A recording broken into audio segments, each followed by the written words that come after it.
먼저 부족한 종을 이 자리에 세우신 하나님 아버지께 영광을 돌립니다. 사실 뜨거운 여름날에 갑자기 12월 성탄에 사용되는 본문 내용을 가지고 나누고자 한다는 것에 의아해하실 성도님이 이미 계실 거라고 생각됩니다. 그러나 사시사철 함께 하시는 하나님의 개입하심을 이 시간 경험하는 우리 모두가 되기를 또한 소망합니다. 이 질문으로 오늘 말씀을 시작하고자 합니다. 세상 속에서 시험을 잘 보기 위해서는 어떻게 해야 할까요? 시험을 잘 보기 위해서는 대표적인 전략으로 하나는 출제자의 의도를 파악하는 것입니다. 출제자가 어떤 식으로 문제를 출제해 왔는지, 해당 과목에서 어떤 내용이 중요하다고 여기는지를 파악하는 것이 좋은 점수를 획득하는 지름길입니다. 그리스도인에게는 교과서가 되는 성경이 하나님의 의도가 담긴 책임을 우리는 알고 있습니다. 그러기에 의로 교육하기에 좋은 책, 세상 속에서 베스트셀러라는 다양한 부제가 아닌 하나님이 우리에게 주시고자 하시는 하나님의 뜻을 명확히 담겨 있는 책이라는 것을 우리가 믿고 오늘의 말씀을 시작하고자 합니다. 오늘 하나님께서 주신 말씀도 하나님의 의도가 담겨져 있는 귀한 말씀입니다. 그러기에 우리의 인생에 있어서 의미한 바가 큰 말씀으로 받고 여러분도 나누어 주시기를 바랍니다. 먼저 오늘의 등장인물을 살펴보고자 합니다. 한 무리는 동방으로부터 온 박사들입니다. 1절에서 이 무리는 예루살렘에 이르렀다고 하였습니다. 동방은 페르시아 지방으로 추정할 때 예루살렘으로부터 직선거리가 1400km 정도로 표시가 됩니다. 그런데 길이라는 것이 험준한 길도 있을 것이며 돌아서 가야 하는 길도 있을 것이니 과거의 교통수단인 사막용 낙타를 기준으로 하면 어마어마한 시간이 걸렸을 것입니다. 그리고 잠시 상상해 보았으면 좋겠습니다. 별이 관측이 되고 특별한 별이라고 판단되어 별을 향해 가려고 하였다면 그때부터 여행단을 구성을 해야 했을 것이고, 또 별이 움직이기에 여정이 얼마나 걸릴 줄 모르니 정말 많은 시간과 수고가 필요했을 것입니다.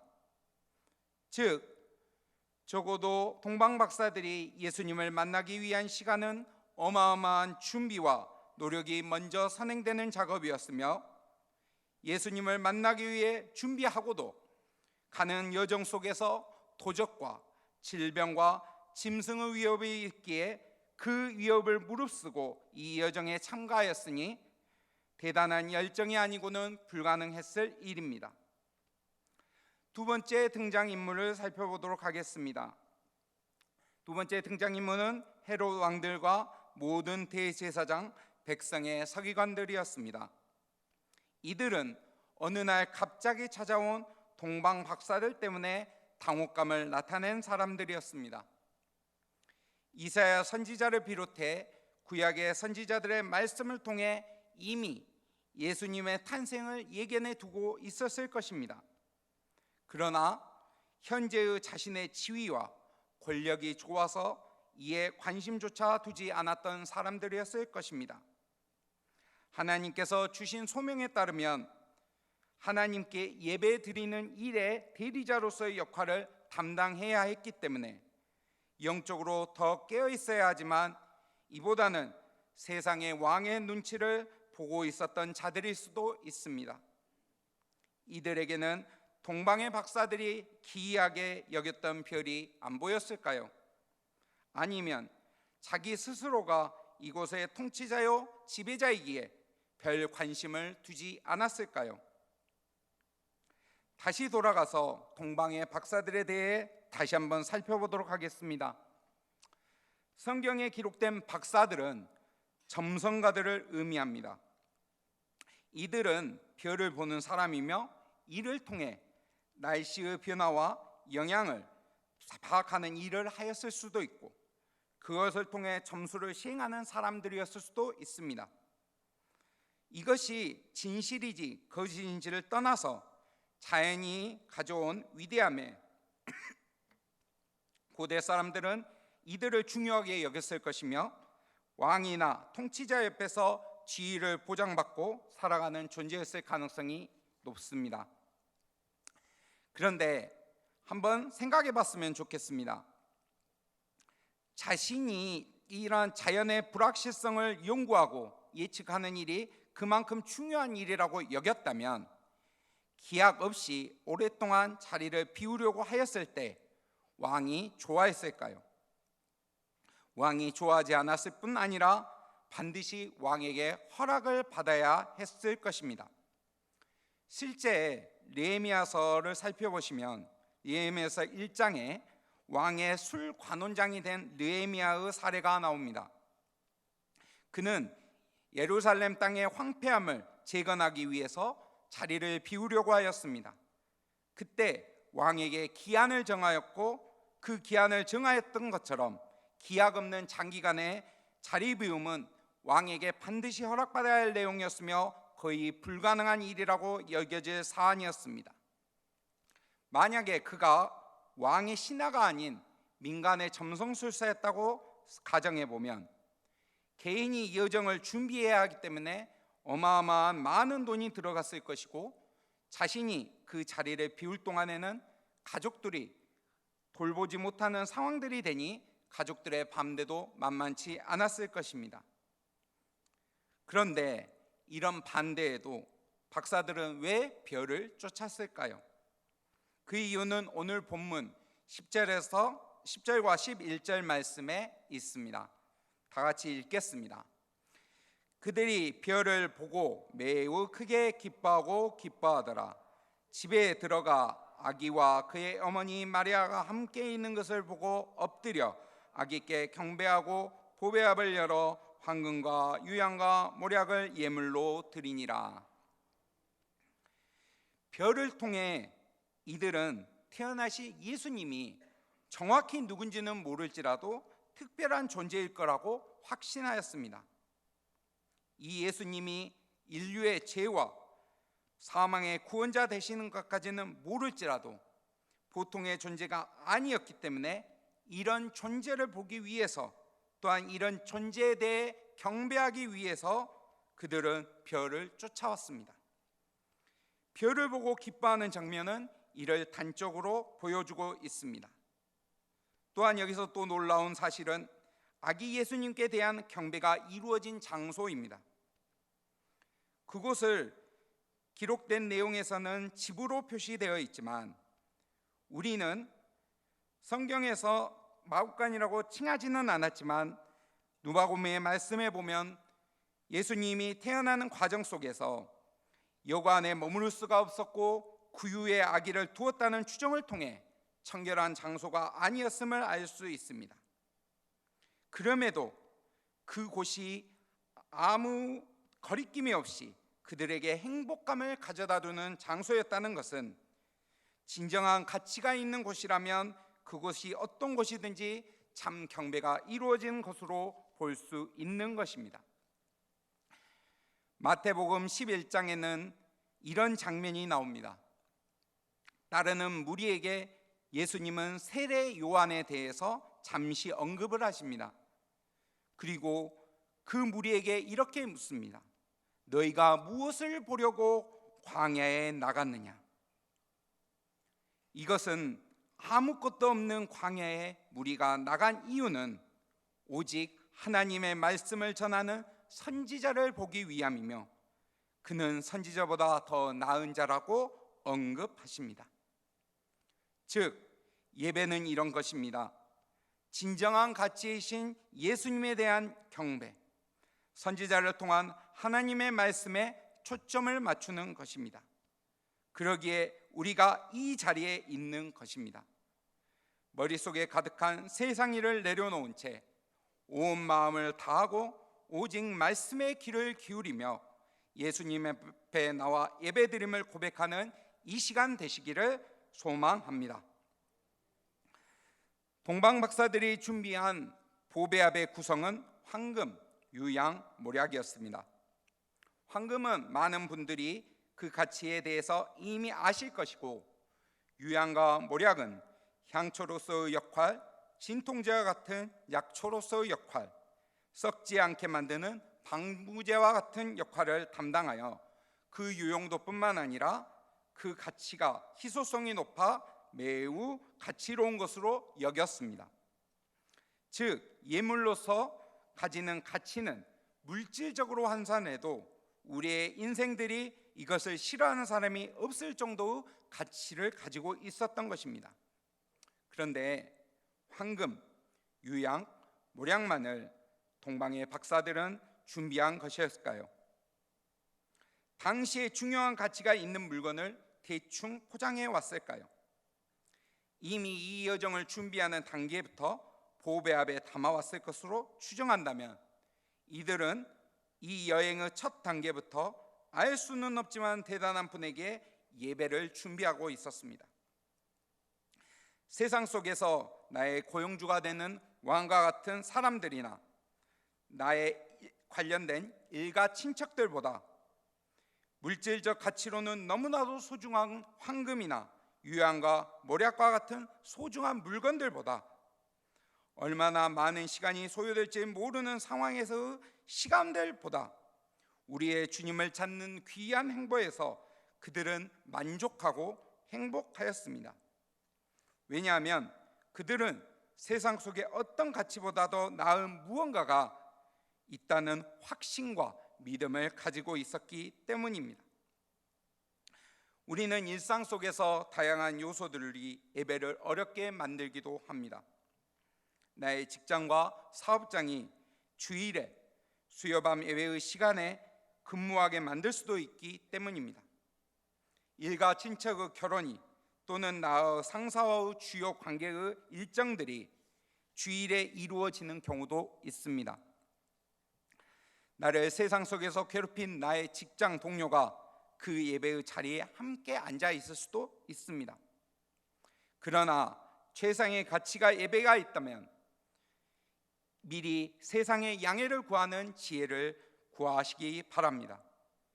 더 많은 시간을 다른 시간대에 일할지라도, 그렇게 해서 손해를 볼지라도 하나님은 그 가치를 귀하게 여기실 것입니다. 이마저 도저히 허락되지 않는다면 허락되는 시간인 새벽에 주님 앞에 자신의 안타까운 마음을 내어놓으시기 바랍니다. 그 마음을 위로하고 헤아리고 긍휼히 여겨 주실 것입니다. 세상 속의 관계의 안타까움으로 하나님과의 관계를 소홀히 하지 마시기 바랍니다.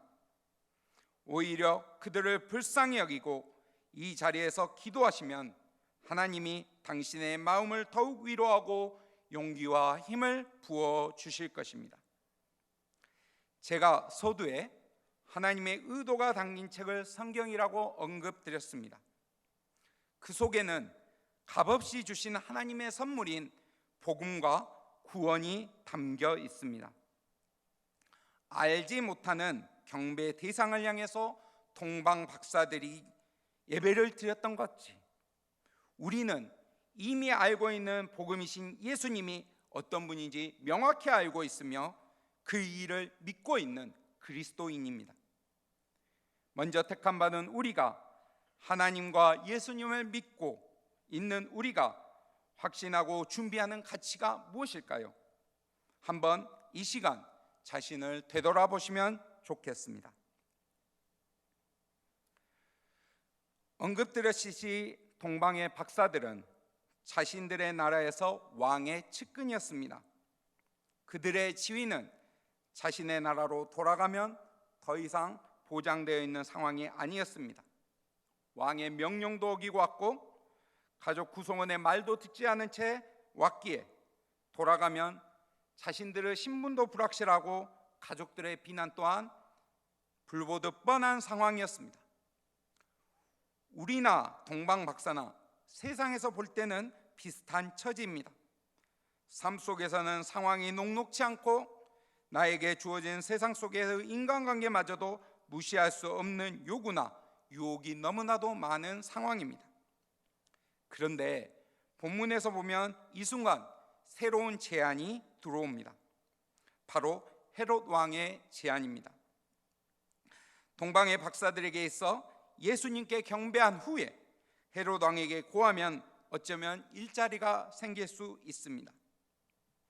왕이 보지 못한 부분, 왕의 신하들이 보지 못한 부분을 이렇게 보고 이 먼 길을 온 뛰어난 통찰력과 결단을 왕이 높이 사줄 수 있을 것이야 라고 생각할 수도 있을 것입니다. 그런데 그들은 또 다른 길을 선택합니다.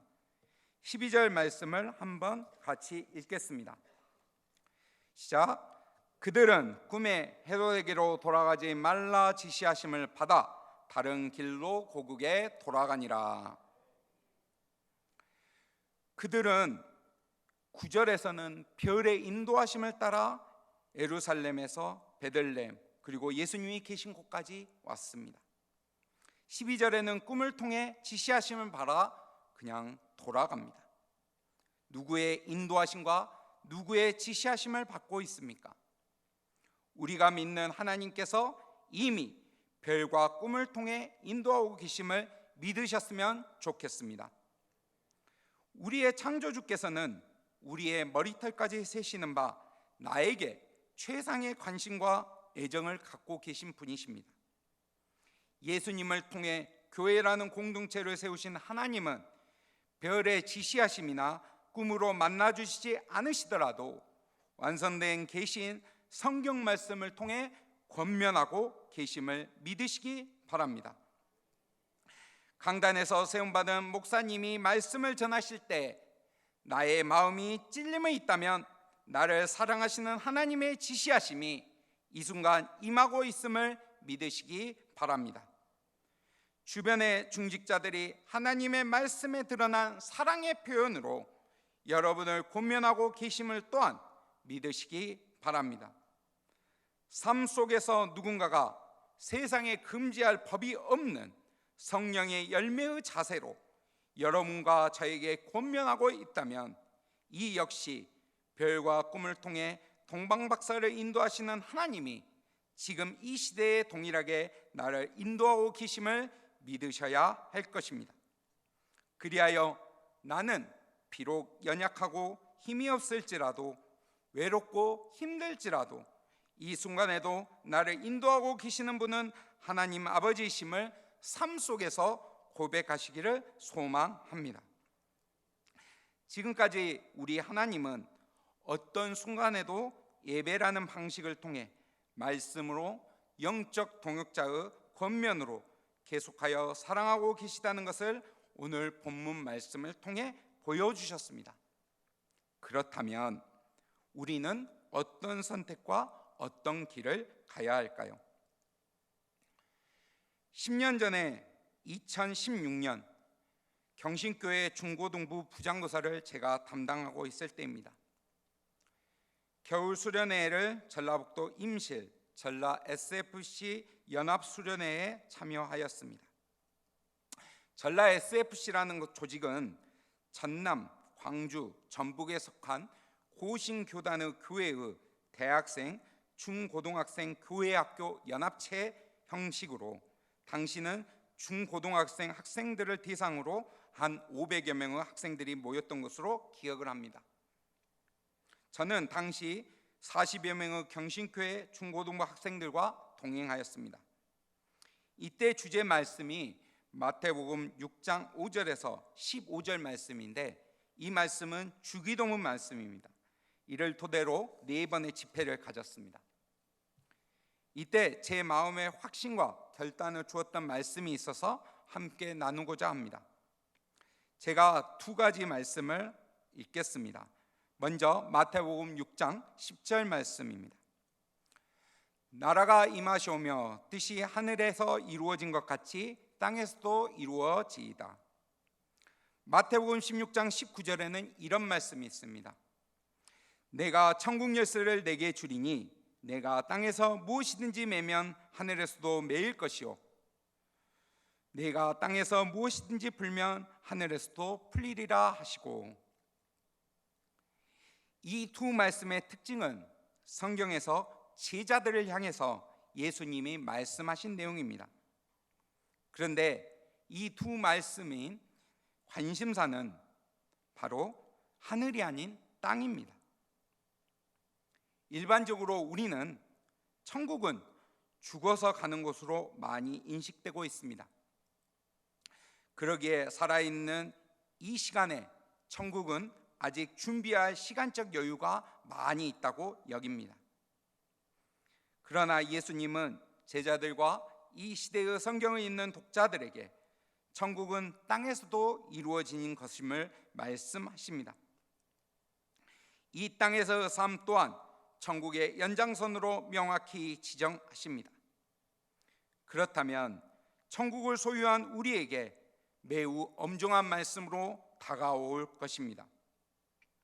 예수를 구주로 고백한 너희가, 믿음으로 구원을 받았다는 너희가 구원받은 삶을 정말로 살고 있느냐라고 묻는다면 당연히 우리 주님 앞에서 네라고 우리가 스스로 답할 수 있을까요?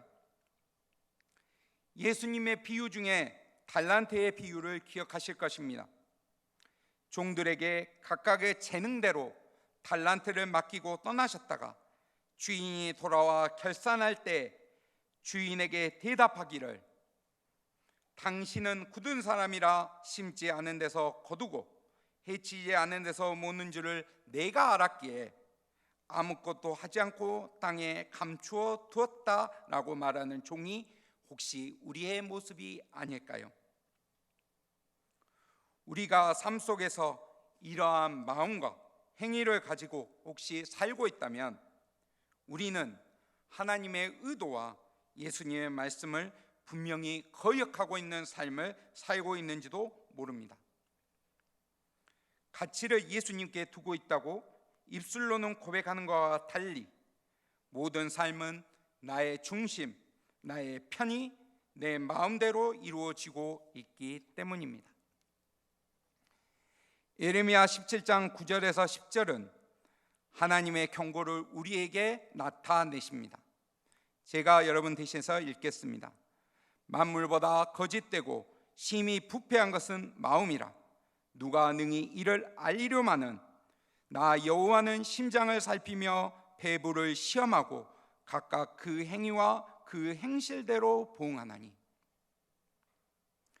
우리가 예수님이 나의 주인이시며 그를 하나님으로 진짜 믿는다면 눈에 보이지 않는 마음의 부패함을 보실 수 있는 하나님을 두려워한다면 마음과 행위와 행실을 보응하시는 하나님을 더욱 경외함으로 변화된 삶이 필요하게 될 것입니다. 아니, 변화되어야 합니다. 그러나 막연한 변화는 끝이 다른 결과를 가져올 수 있음을 경계하고 이 또한 성경 말씀을 통해 하나님의 의도를 명확히 알아서 그 방향으로 변화가 이루어져야 합니다. 즉, 변화에는 속도보다는 방향이 우선시되어야 하며 그 방향마저 하나님의 의도로 따라서 향해야 하기 때문입니다. 예배소서에서 하나님은 사람에 대한 목적을 알려주므로 우리의 인생의 방향을 구체적으로 말씀해 주고 계십니다. 성경 말씀 한 번 더 같이 읽으셨으면 좋겠습니다. 예배소서 1장 3절에서 6절 말씀입니다. 천천히 명확히 읽으셨으면 좋겠습니다. 다 같이 3절부터 6절 말씀 읽겠습니다. 시작. 찬송하리로다. 하나님 곧 우리 주 예수 그리스도의 아버지께서 그 그리스도 안에서 하늘에 속한 모든 신령한 복을 우리에게 주시되 곧 창세전에 그리스도 안에서 우리를 택하사 우리로 사랑 안에서 그의 앞에 거룩하고 흠이 없게 하시려고 그 기쁘신 뜻대로 우리를 예정하사 예수 그리스도로 말미암아 자기의 아들들이 되게 하셨으니 이는 그가 살아계신 자 안에서 우리에게 거저 주시는 바 그의 은혜의 영광을 찬송하게 하려는 것이라. 아멘. 창조주이신 하나님은 우리 사람을 창조하셨습니다. 그런데 각각의 인격을 얼마나 주체적으로 창조하셨는지 창조주이신 하나님을 배반할 수 있는 존재로 창조하셨습니다.